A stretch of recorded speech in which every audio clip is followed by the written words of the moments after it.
नमस्कार दोस्तों, बिग के टारगेट प्लस में आपका स्वागत है। आज की इस क्लास में हम लोग क्रिया को कंटिन्यू करेंगे।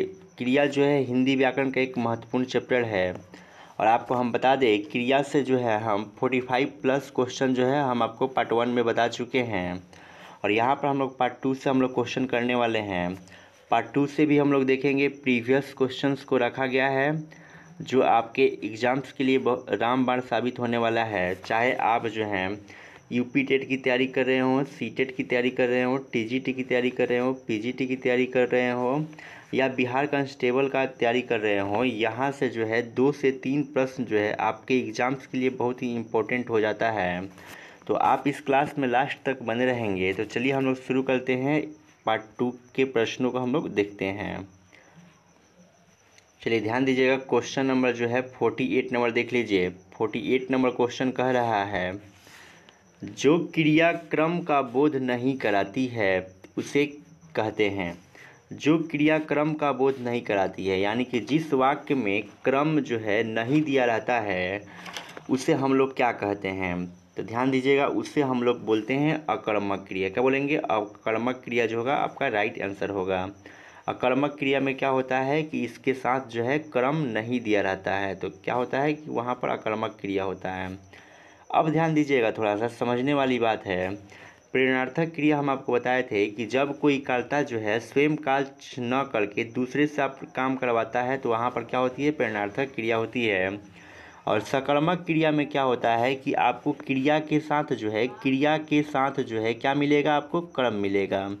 क्रिया के साथ जब कर्म मिल रहा है तो समझिए कि उसमें क्या है? सकर्मक क्रिया है। संयुक्त क्रिया में क्या मिलेगा? आपको 2 क्रिया आपको देखने के लिए मिलता है। आई होप आप समझ गए होंगे। चलिए हम लोग क्वेश्चन नंबर देख लेते हैं 49। 49 नंबर कह रहा है कि पूर्वकालिक क्रिया का उदाहरण है। पूर्वकालिक क्रिया का उदाहरण है तो सबसे पहले आप जान लीजिए कि पूर्वकालिक क्रिया किसे कहते हैं। तो ध्यान रखिएगा, वाक्य का कर्ता जब एक क्रिया पूरी करके दूसरी क्रिया पर आरंभ कर देता है तो पहली क्रिया को हम लोग क्या बोलते हैं? पूर्वकालिक क्रिया हम लोग बोलते हैं। जैसे समझने का प्रयास कीजिए एग्जाम्पल से। जैसे मान लीजिए लिखा गया है पानी भर के लाना, पानी भर के लाना। तो यहाँ पर 2 काम हो रहा है, एक पानी भरने का काम हो रहा है और एक लाने का काम हो रहा है। तो पहले वाली जो क्रिया होगी वही जो होगी क्या होगी? पूर्वकालिक क्रिया होगी। आई होप आप समझ चुके हैं।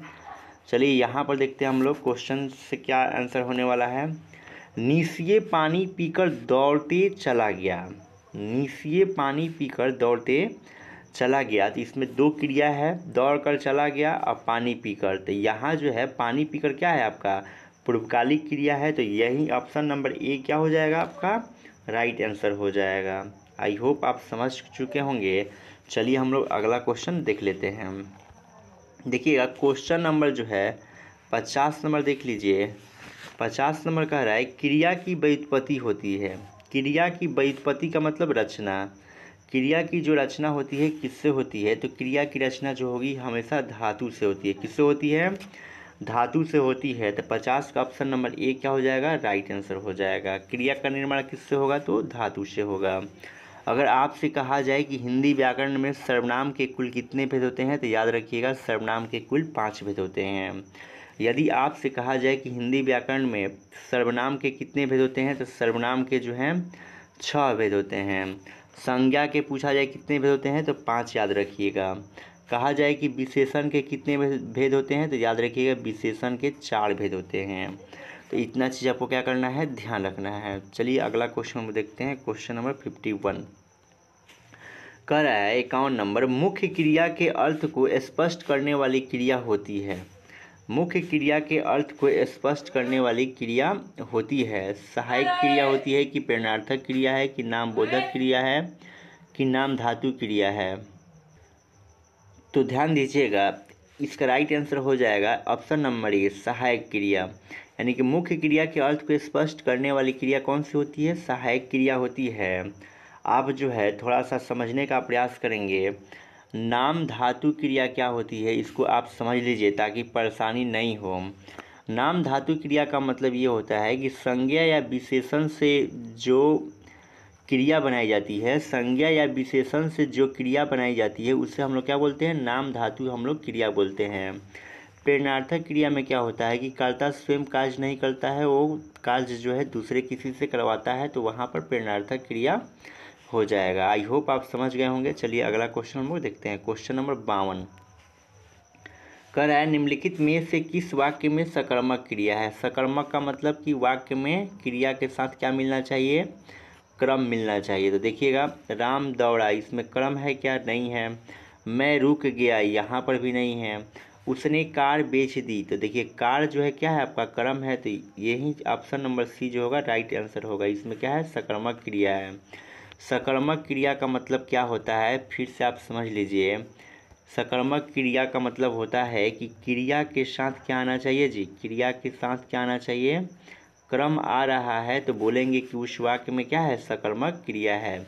जैसे ऑप्शन नंबर सी यहाँ पर दिया है, उसने कार बेच दी, कार जो है इसमें क्रम है, तो ये सकर्मक क्रिया का उदाहरण हो गया। खिलौना टूट गया, तो इसमें कोई क्रम नहीं है, तो अकर्मक क्रिया है। मैं रुक गया, यहाँ पर भी क्रम नहीं है, तो अकर्मक क्रिया है। राम दौड़ा, यहाँ पर भी कोई क्रम नहीं है, तो ये भी अकर्मक क्रिया का क्या है, एग्जाम्पल है। आप एक चीज़ और याद रखेंगे, आपसे अगर पूछा जाता है कि क्रम के आधार पर क्रिया कितने प्रकार की होती है, तो याद रखिएगा 2 प्रकार की होती है। एक सकर्मक क्रिया होती है और दूसरी जो होती है अकर्मक क्रिया होती है। आई होप आप समझ चुके हैं। चलिए हम देखिएगा क्वेश्चन नंबर 56 देख लीजिए। 56 कह रहा है, बहुत ही इजी प्रश्न दिया हुआ है। कह रहा है कि रचना की दृष्टि से क्रिया के भेद हैं। मतलब कितने भेद है रचना की दृष्टि से, तो रचना की दृष्टि से कहे चाहे क्रम की दृष्टि से कहे, क्रिया के कितने भेद होते हैं, 2 भेद होते हैं। अगर आपसे कहा जाता है कि वर्ण के कितने भेद होते हैं, तो याद रखिएगा वर्ण के भी 2 भेद होते हैं। अब देखिएगा थोड़ा सा, अगर आपसे कहा जाए कि संज्ञा के कितने भेद होते हैं, याद रखिएगा संज्ञा के 5 भेद होते हैं। अगर आपसे कहा जाए कि स्वर संधि के कितने भेद होते हैं, तो याद रखिएगा स्वर संधि के भी कितने भेद होते हैं, 5 भेद होते हैं। दूसरी बात याद रखिएगा, अगर आपसे पूछता है कि विशेषण के कितने भेद होते हैं, तो याद रखिएगा विशेषण के 4 भेद होते हैं। अगर आपसे कहा जाता है कि संधि के कितने भेद होते हैं, याद रखिएगा संधि के कितने भेद होते हैं, संधि के 3 भेद होते हैं। कहा जाएगा कि काल के कितने भेद होते हैं, तो काल के भी 3 भेद होते हैं। आई होप आप समझ गए होंगे। अगर इतना चीज़ आप ध्यान रखते हैं तो 1 नंबर जरूर यहाँ से फंसने की संभावना है। चलिए हम लोग अगला क्वेश्चन देख लेते हैं। क्वेश्चन नंबर देखिएगा 57 नंबर। 57 कह रहा है निम्नलिखित वाक्यों में से किसमें अकर्मक क्रिया प्रयुक्त है। अकर्मक का मतलब कि जिसमें क्रम नहीं दिया है। तो देखिएगा इसमें पहला जो है ए नंबर में शिशु सो रहा है, इसी में क्रम नहीं दिया है, तो ऑप्शन नंबर ए क्या हो जाएगा आपका, राइट आंसर हो जाएगा। देखिएगा छात्रा लिख रही है, बालक खेल रहा है, छात्र पढ़ रहा है। तो इस तीनों एग्जाम्पल्स में जो आप देख रहे हैं यहाँ पर, इसमें जो है क्रम जो है लुप्त है, यानी कि छिपा हुआ क्रम है। तो आपका राइट आंसर क्या हो जाएगा, option number A right answer हो जाएगा। चलिए अगला क्वेश्चन हम लोग देख लेते हैं। क्वेश्चन नंबर जो होगा 58 नंबर देख लीजिए। 58 कह रहा है कि निम्नलिखित वाक्यों में से किसमें प्रेरणार्थक क्रिया का प्रयोग नहीं है। प्रेरणार्थक क्रिया का मतलब होता है कि जब कर्ता जो है अपना काम स्वयं न करके दूसरे से काम करवाती है, तो वहाँ प्रेरणार्थक क्रिया होता है।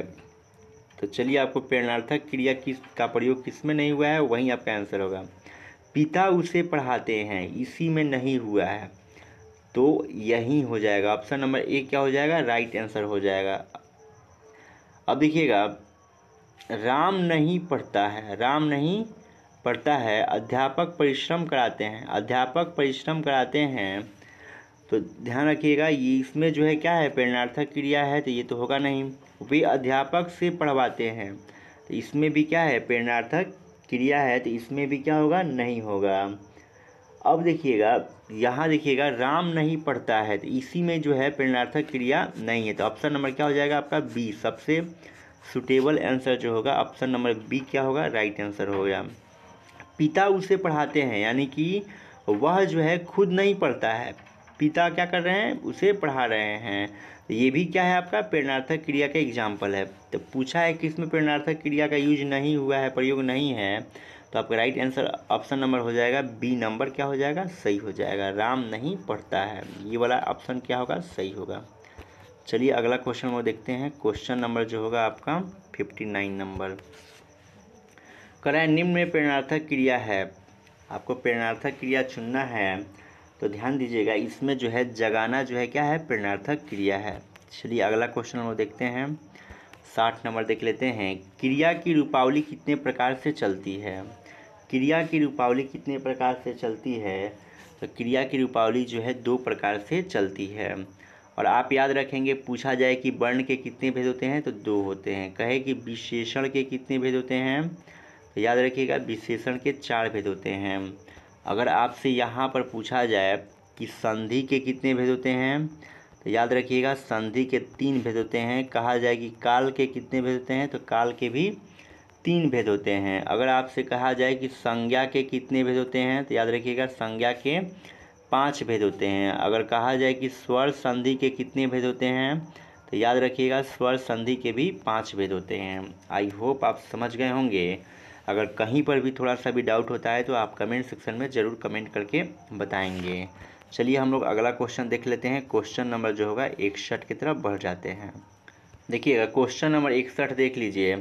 61 नंबर कह रहा है, क्रिया से संबंधित कितने रूपावली वर्गों का प्रयोग किया जाता है, क्रिया से संबंधित कितने रूपावली वर्गों का प्रयोग किया जाता है। तो ध्यान रखिएगा, इससे संबंधित जो है 16 रूपावली वर्गों का क्या करते हैं, हम लोग प्रयोग करते हैं। 16 रूपावली वर्गों का क्या करते हैं, प्रयोग करते हैं।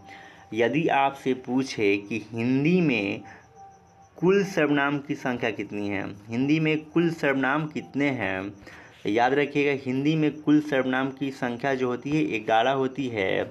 वहीं कहे कि सर्वनाम के कितने प्रकार होते हैं, तो सर्वनाम के 6 प्रकार होते हैं। इस चीज़ को आप याद रखिएगा। यहाँ पर अगर कहता है कि मूल व्यंजन की संख्या कितनी होती है, तो मूल व्यंजन की संख्या जो होती है 33 होती है। और कुल वर्ण कितने होते हैं, कहे कि टोटल वर्ण कितने होते हैं हिंदी में, तो याद रखिएगा 52 होते हैं। इतना चीज़ आप ध्यान रखेंगे। चलिए अगला क्वेश्चन हम लोग देखते हैं। 62 नंबर, क्रिया कैसा शब्द है। तो क्रिया जो है आपका क्या है, विकारी शब्द है। क्या है जी, विकारी शब्द है। क्रिया के अलावा आप याद रखेंगे संज्ञा, सर्वनाम, संज्ञा, सर्वनाम और विशेषण। संज्ञा, सर्वनाम, विशेषण और क्रिया जो होता है क्या होता है जी, विकारी शब्द होता है। तो इतना चीज़ आप ध्यान रखेंगे। यदि आपसे पूछा जाए कि विशेषण के कितने भेद होते हैं, तो याद रखिएगा विशेषण के 4 भेद होते हैं। चलिए हम लोग आगे बढ़ जाते हैं। क्वेश्चन नंबर 63 देख लीजिए। 63 नंबर कह रहा है कि रचना की दृष्टि से धातु के कितने भेद होते हैं, रचना की दृष्टि से धातु के कितने भेद होते हैं। तो इसके जो भेद होते हैं 2 होते हैं। कितने भेद होते हैं, 2 भेद होते हैं। यदि आपसे पूछा जाता है कि वर्ण के कितने भेद, तो याद रखिएगा 2। कहता है कि विशेषण के कितने भेद होते हैं, तो याद रखिएगा विशेषण के 4 भेद होते हैं। कहता है कि संधि के कितने भेद होते हैं, तो 3 होते हैं। काल के कितने भेद होते हैं, तो 3 होते हैं। आई होप आप समझ चुके हैं। चलिए हम लोग अगला क्वेश्चन अब देख लेते हैं। क्वेश्चन नंबर 64 कह रहा है शब्द निर्माण की दृष्टि से धातु के कितने भेद हैं। क्वेश्चन जो है घुमा रहा है, तो इसके जो होते हैं 2 ही भेद होते हैं। कितने, शब्द निर्माण की दृष्टि से धातु के कितने भेद, 2 भेद होते हैं। याद रखिएगा वर्ण के भी 2 भेद होते हैं, संधि के 3 भेद होते हैं और काल के भी 3 भेद होते हैं। और विशेषण के कितने भेद होते हैं, 4 भेद हो जाएंगे। आई होप आप समझ चुके हैं। चलिए अगला क्वेश्चन हम लोग देख लेते हैं। देखिएगा क्वेश्चन नंबर 65 देख लीजिए। 65 नंबर कह रहा है क्वेश्चन कि यौगिक धातुओं की रचना के कितने प्रकार हैं, यौगिक धातुओं की रचना के कितने प्रकार हैं। तो इसके जो प्रकार हैं 3 प्रकार है। कितने प्रकार है, 3 प्रकार है। कहे कि काल के कितने प्रकार हैं, तो 3 प्रकार हैं। कहे कि संधि के कितने प्रकार हैं, तो 3 प्रकार हैं। कहे कि वर्ण के कितने प्रकार हैं, 2 प्रकार हैं। विशेषण के कितने प्रकार हैं, तो 4 प्रकार हैं। चलिए अगला क्वेश्चन में देखते हैं। कह रहा है 66 नंबर, प्रयोग की दृष्टि से क्रिया के कितने भेद हैं। प्रयोग की दृष्टि से क्रिया के कितने भेद हैं, तो प्रयोग के आधार पर याद रखिएगा क्रिया का 5 भेद होता है। कितना भेद होता है, 5 भेद होता है। तो 66 का ऑप्शन नंबर क्या हो जाएगा, ए हो जाएगा। कहे कि संज्ञा के कितने भेद होते हैं, तो याद रखिएगा 5 भेद होते हैं। स्वर संधि के कितने भेद होते हैं, तो स्वर संधि के भी कितने भेद, 5 भेद होते हैं। अगर आपसे कहता है कि वर्ण के कितने भेद होते हैं, तो 2। कहता है कि काल के कितने भेद होते हैं, तो 3 भेद होते हैं। संधि के कितने भेद होते हैं, तो 3 भेद होते हैं। अगर कहे कि विशेषण के कितने भेद होते हैं, तो 4 भेद होते हैं। चलिए अगला क्वेश्चन हम देखते हैं। कह रहा है 67 नंबर, बहुत ही इंपॉर्टेंट क्वेश्चन है। कह रहा है कि संयुक्त क्रिया के कितने भेद हैं। संयुक्त क्रिया के कितने भेद हैं, तो अभी हम आपको डिस्कशन में बताए थे कि संयुक्त क्रिया के जो भेद हैं 11 हैं। कितने हैं जी, 11 हैं। और आप याद रखिएगा बहुत बार एग्जाम में पूछा हुआ है कि कुल सर्वनाम कितने होते हैं। सर्वनाम की कुल संख्या कितनी होती है, तो याद रखिएगा सर्वनाम की भी कुल संख्या कितनी होती है, 11 होती है। तो इस चीज़ को आप ध्यान रखेंगे। चलिए अगला क्वेश्चन में देखते हैं। क्वेश्चन नंबर 68, मूल धातु का स्वरूप कैसा होता है। मूल धातु का स्वरूप कैसा होता है, तो जो मूल धातु होता है अपने आप में क्या होता है, स्वतंत्र होता है। क्या होता है जी, स्वतंत्र होता है। और आप याद रखिएगा स्वतंत्र का विलोम जो होता है परतंत्र होता है। क्या होता है, परतंत्र होता है। चलिए अगला क्वेश्चन में देखते हैं। क्वेश्चन नंबर 69, करें अकर्मक का अर्थ है। अकर्मक का अर्थ क्या मतलब क्या हुआ कि इसमें क्रम नहीं दिया रहेगा। क्या दिया नहीं रहेगा, क्रम नहीं दिया रहेगा। तो इसके अनुसार ऑप्शन नंबर बी हो जाएगा, क्रम रहित होता है। अकर्मक क्या होता है जी, क्रम रहित होता है। और आप याद रखिए कि अकर्मक क्रिया के कितने भेद होते हैं, तो 2 भेद होते हैं। कितने भेद होते हैं, 2 भेद होते हैं। कौन कौन होते हैं, तो एक हो जो होता है पूर्ण अकर्मक होता है। क्या होता है, एक पूर्ण अकर्मक होता है और दूसरा जो होता है अपूर्ण अकर्मक होता है। आई होप आप समझ गए होंगे। और देखिए सारा क्वेश्चन जो है टेट में, टीजीटी में, पीजीटी में पूछा हुआ है, इसलिए आप लास्ट तक बने रहेंगे। और कहीं पर भी डाउट होता है तो आप कमेंट सेक्शन में ज़रूर कमेंट करके बताएंगे। चलिए अगला क्वेश्चन हम लोग देख लेते हैं। देखिएगा क्वेश्चन नंबर 70 देख लीजिए। 70 नंबर क्वेश्चन कह रहा है कि लड़का सोता है, लड़का सोता है, ये वाक्य संबंधित है। तो ध्यान दीजिएगा इसमें जो है ना क्रम नहीं आया है यहाँ पर, तो ये क्या हो जाएगा, अकर्मक क्रिया का क्या हो जाएगा, उदाहरण हो जाएगा। चलिए अगला क्वेश्चन हम देखते हैं। क्वेश्चन नंबर जो है 71 नंबर देख लेते हैं। 71 नंबर क्वेश्चन कह रहा है कि निम्नलिखित में क्रिया को पहचानना है आपको। निम्नलिखित में क्रिया को पहचानिए। तो पढ़ क्या है आपका, धातु है। उठ क्या है, धातु है। काम जो है क्रिया नहीं है। उठना क्या है आपका, क्रिया है। तो 71 का क्या हो जाएगा, सी हो जाएगा। चलिए क्वेश्चन नंबर अगला देखते हैं। 72 नंबर देख लेते हैं। 72 कह रहा है निम्नलिखित में मूल धातु की पहचान करें। मूल धातु इसमें कौन सी है उसकी पहचान करना है। यहाँ पर आ जो है क्या है आपका, मूल धातु है। तो option number D right answer हो जाएगा। चलिए अगला क्वेश्चन देखिए 73 नंबर कह रहा है खेलना और खिलवाना कैसी क्रिया है। तो ध्यान रखिएगा जिस क्रिया के अंत में ना लगा हो और वाना लगा हो, ना और वाना से क्या बनाया जाता है, प्रेरणार्थक क्रिया बनाया जाता है। ना और वाना से क्या बनाया जाता है, प्रेरणार्थक क्रिया बनाया जाता है। तो ऑप्शन नंबर सी क्या हो जाएगा, इसका राइट आंसर हो जाएगा। चलिए अगला क्वेश्चन हम देखते हैं। क्वेश्चन नंबर 74, यौगिक क्रिया की पहचान कीजिए। इसमें यौगिक क्रिया कौन सा है आपको बताना है। तो ध्यान रखिएगा गिर पड़ना जो है इसमें क्या है, यौगिक क्रिया है। चलिए अगला क्वेश्चन हम लोग देख लेते हैं। क्वेश्चन नंबर 75 होगा। देखिएगा क्वेश्चन नंबर 75 देख लीजिए, बहुत इंपॉर्टेंट है। 75 कह रहा है कि नाम धातु कहलाती है। नाम धातु आपको हम बताए थे कि जो संज्ञा या विशेषण से जो क्रिया बनता है, संज्ञा या विशेषण से जो क्रिया बनता है उसी को हम लोग नाम धातु कहते हैं। तो ऑप्शन नंबर 1 क्या हो जाएगा, राइट आंसर हो जाएगा। चलिए अगला क्वेश्चन हम देखते हैं। क्वेश्चन नंबर 76 देख लीजिए। 76 कह रहा है कि मैं घर जाता हूँ। इस वाक्य में मुख्य क्रिया की पहचान करें। इस वाक्य में क्या करना है आपको, मुख्य क्रिया की क्या करना है, पहचान करना है। तो ध्यान दीजिएगा, इसमें मुख्य क्रिया जो है आपका जाना, यानी कि जाता क्या है आपका मुख्य क्रिया है। तो ऑप्शन नंबर बी क्या हो जाएगा आपका 76 का राइट हो जाएगा। चलिए अगला क्वेश्चन देखते हैं। क्वेश्चन नंबर 77, निम्नलिखित वाक्यों में सकर्मक क्रिया नहीं है। सकर्मक क्रिया नहीं है तो राधा रोती है, इसमें कर्म नहीं है ना, इसमें कर्म नहीं है, तो इसी में जो है सकर्मक क्रिया नहीं है। तो 77 का ऑप्शन नंबर क्या हो जाएगा, डी हो जाएगा। चलिए अगला क्वेश्चन नंबर देखते हैं। क्वेश्चन नंबर 78 देख लीजिए। करें कि राम भोजन करके सो गया। इस वाक्य में कौन सी क्रिया निहित है। तो इस वाक्य में जो है आपका जो है पूर्वकालिक क्रिया है। क्या है जी, पूर्वकालिक क्रिया है। पूर्वकालिक क्रिया का मतलब क्या होता है समझ लीजिए।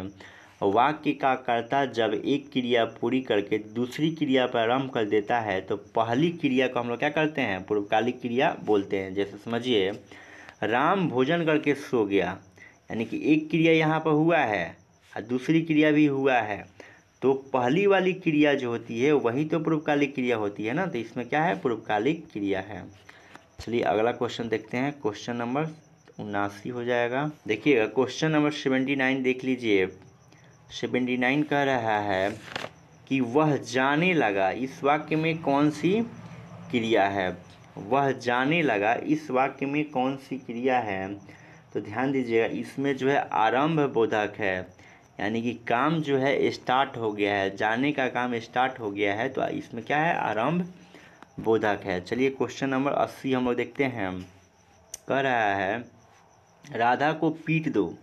राधा को पीट दो, इस वाक्य में कौन सी क्रिया है। तो पीटने के लिए क्या किया जा रहा है, अनुमति दिया जा रहा है, तो क्या हो जाएगा, अनुमति बोधक क्रिया हो जाएगी। अनुमति बोधक क्रिया हो जाएगी। अनुमति दिया जा रहा है कि राधा को पीट दो, तो 80 का जो होगा आपका ऑप्शन नंबर डी राइट हो जाएगा। चलिए अगला क्वेश्चन हम देखते हैं। क्वेश्चन नंबर देख लीजिए 81, मोहन नित्य मंदिर जाया करता है। इस वाक्य में कौन सी क्रिया है। नित्य का मतलब होता है हमेशा, नित्य का मतलब हमेशा, यानी कि मोहन हमेशा मंदिर जाता है, तो इसमें इसका अभ्यास हो गया है, आदत हो गया है, तो अभ्यास बोधक क्रिया राइट आंसर हो जाएगा। ऑप्शन नंबर ए हो जाएगा। चलिए अगला क्वेश्चन नंबर देखते हैं। 82 नंबर देख लीजिए। कह रहा है कि जहाँ क्रिया की करने की इच्छा निहित हो, जब इच्छा निहित होगा तो क्या हो जाएगा, इच्छा बोधक हो जाएगा। ऑप्शन नंबर बी क्या हो जाएगा, राइट आंसर हो जाएगा। चलिए क्वेश्चन नंबर हम देखते हैं। 83 नंबर देख लेते हैं। कह रहा है कि लड़कियां मैदान में खेलती कूदती रहती है। इस वाक्य में कौन सी संयुक्त क्रिया है, कौन सी संयुक्त क्रिया है। तो इसमें जो है आपका जो है पुनरुक्त संयुक्त क्रिया है। इसका मतलब क्या होता है कि जब दो समान ध्वनि वाली क्रिया का संयोग होता है, इसमें क्या होता है कि इसमें समान ध्वनि वाली क्रियाओं का क्या होता है, संयोग होता है, तो उसको हम लोग पुनरुक्त संयुक्त क्रिया हम लोग कहते हैं। तो राइट आंसर ऑप्शन नंबर क्या हो जाएगा, बी हो जाएगा। जैसे समझिएगा, सोहन मेरे घर आता जाता रहता है। तो एक का काम है आना, एक का काम है जाना, आता जाता, ठीक है ना। इसका मतलब ये है कि इसमें जो है दो समान ध्वनि वाली क्रिया आ रही है, ठीक है ना। इसमें भी ता है और इसमें भी क्या है, ता, दो समान ध्वनि वाली क्रिया आ रही है, तो समझ जाइए कि वहाँ पर पुनरुक्त संयुक्त क्रिया है। देखिए तो इसमें भी ती है, इसमें भी क्या है, ती है, तो यहाँ पर पुनरुक्त संयुक्त क्रिया का क्या हो जाएगा, एग्जाम्पल हो जाएगा। आई होप आप समझ चुके हैं। चलिए अगला क्वेश्चन हम लोग देखते हैं। देखिएगा क्वेश्चन नंबर देख लीजिए आप, 84 देख लेते हैं हम लोग। 84 नंबर कह रहा है निम्नलिखित में से पूर्वकालिक क्रिया कौन सी है। पूर्वकालिक क्रिया कौन सी है, तो ध्यान दीजिएगा, यहाँ पर आप देख रहे हैं option number C, Ram Mohan को मारकर भाग गया। एक तो मारा, दूसरे क्या कर दिया, भाग गया, यानी कि यहाँ पर दो क्रिया है, भागना और मारना। तो जो पहले वाली क्रिया होती है वही तो क्या होती है, पूर्वकालिक क्रिया होती है। तो ऑप्शन नंबर सी में क्या है, पूर्वकालिक क्रिया दिया हुआ है, तो यही हो जाएगा। चलिए अगला क्वेश्चन देखते हैं। क्वेश्चन नंबर देखिएगा 85 कह रहा है बच्चे गाना गा चुके हैं, इस वाक्य में मुख्य क्रिया की पहचान करें। बच्चे गाना गा चुके हैं, इसमें क्या करना है, मुख्य क्रिया का क्या करना है, आपको पहचान करना है। तो इसमें जो होगा गा जो है मुख्य क्रिया है, गा जो है क्या है, मुख्य क्रिया। ऑप्शन नंबर सी क्या हो जाएगा, राइट आंसर हो जाएगा। चलिए क्वेश्चन नंबर 86 देख लीजिए। कह रहा है कि मैं जाता हूँ, इस वाक्य में सहायक क्रिया की पहचान कीजिए। सहायक क्रिया की पहचान करना है। ऑप्शन नंबर ए में है मैं, बी में है जाता, सी में हूँ, डी में है इनमें से कोई नहीं। तो ध्यान दीजिएगा, इसका राइट आंसर हो जाएगा ऑप्शन नंबर सी। हूँ जो है क्या है आपका, सहायक क्रिया है, और जाता क्या है, मुख्य क्रिया आपका हो जाएगा। चलिए क्वेश्चन नंबर देखते हैं हम लोग 87। कह रहा है कि चलना फिरना दौड़ना कैसी क्रिया है। चलना फिरना दौड़ना कैसी क्रिया है। तो ये जो है आपका जो है आकर्मक क्रिया का क्या है, एग्जाम्पल है, क्योंकि आप इसके माध्यम से वाक्य बनाएंगे तो इसमें जो होगा क्रम जो होगा अनुपस्थित रहेगा, क्रम आएगा ही नहीं। तो यहाँ पर जो होगा आकर्मक क्रिया हो जाएगा। चलिए अगला क्वेश्चन नंबर देख लेते हैं। देखिएगा क्वेश्चन नंबर जो होगा आपका 88 नंबर देख लीजिए। कह रहा है कि सकर्मक क्रिया की पहचान करें। सकर्मक के साथ क्या आता है जी, सकर्मक के साथ क्रम की प्रधानता होती है, क्रम आता है। तो पढ़ना जो है आपका क्या है, सकर्मक क्रिया का क्या है, एग्जाम्पल है। तो ऑप्शन नंबर डी क्या हो जाएगा, राइट आंसर हो जाएगा। चलिए 89 नंबर हम लोग क्वेश्चन देखते हैं। कह रहा है कि बच्चा अखबार पढ़ रहा है, यह किस प्रकार का वाक्य है। देखिएगा अखबार जो है क्रम यहाँ पर दिया है, तो क्या हो जाएगा, सकर्मक क्रिया का क्या हो जाएगा, एग्जाम्पल हो जाएगा। चलिए अगला क्वेश्चन देखते हैं हम लोग, क्वेश्चन नंबर 90। अब क्वेश्चन ख़त्म ही होने वाला है। कह रहा है 90 नंबर, अकर्मक के कितने भेद हैं। तो आपको हम बताए थे कि अकर्मक के कितने भेद हैं, अकर्मक के 2 भेद हैं। पहला जो होता है पूर्ण अकर्मक, दूसरा जो होता है अपूर्ण अकर्मक। तो ऑप्शन नंबर ए जो होगा राइट आंसर हो जाएगा। आपसे कहे कि वर्ण के कितने भेद हैं, तो 2 हो जाएंगे। कहे कि संधि के कितने भेद हैं, 3। काल के कितने भेद हैं, तो 3। विशेषण के कितने भेद होते हैं, तो 4 होते हैं, तो याद रखिएगा। चलिए आज का लास्ट क्वेश्चन होगा और भागना नहीं है, जवाब दे के ही जाना है। तो चलिए 91 नंबर कह रहा है कि पूर्ण अकर्मक के कितने भेद होते हैं। तो ध्यान रखिएगा, पूर्ण अकर्मक के भी कितने भेद होते हैं, तो इसके 2 भेद होते हैं। और कौन कौन भेद होता है ये भी जानना जो है बहुत ही ज़रूरी है। तो ध्यान रखिएगा, पहला जो होता है अवस्था बोधक, क्या होता है, अवस्था बोधक, अवस्था बोधक पूर्ण अकर्मक, अवस्था बोधक पूर्ण अकर्मक। और आपका जो दूसरा होता है इसमें गति बोधक, क्या होता है, गति बोधक पूर्ण अकर्मक होता है, गति बोधक पूर्ण अकर्मक होता है। आप ध्यान रखिएगा, कहे कि संज्ञा के कितना भेद होता है, तो 5। स्वर संधि के कितने भेद होते हैं, तो 5 होते हैं। संधि के कितने भेद होते हैं, तो 3 होते हैं। वर्ण के कितने भेद होते हैं, तो 2 होते हैं। विशेषण के कितने भेद होते हैं, तो 4 भेद होते हैं। सारे क्वेश्चन जो हैं किसी न किसी एग्ज़ाम्स में पूछे गए हैं। तो ये सारे क्वेश्चन जो होंगे आपके एग्ज़ाम्स के लिए रामबाण साबित होने वाले हैं। तो आज के लिए इतना ही। आप कमेंट सेक्शन में ज़रूर कमेंट करके बताइए कि आपको ये सेशन कैसा लगा। अगर अच्छा लगा होगा तो लाइक का बटन तो बनता ही है, और अपने दोस्तों के पास इसे ज़्यादा से ज़्यादा शेयर कीजिए ताकि उन्हें भी इस वीडियो का लाभ मिल सके। चलिए मिलते हैं नेक्स्ट वीडियो में, तब तक के लिए धन्यवाद।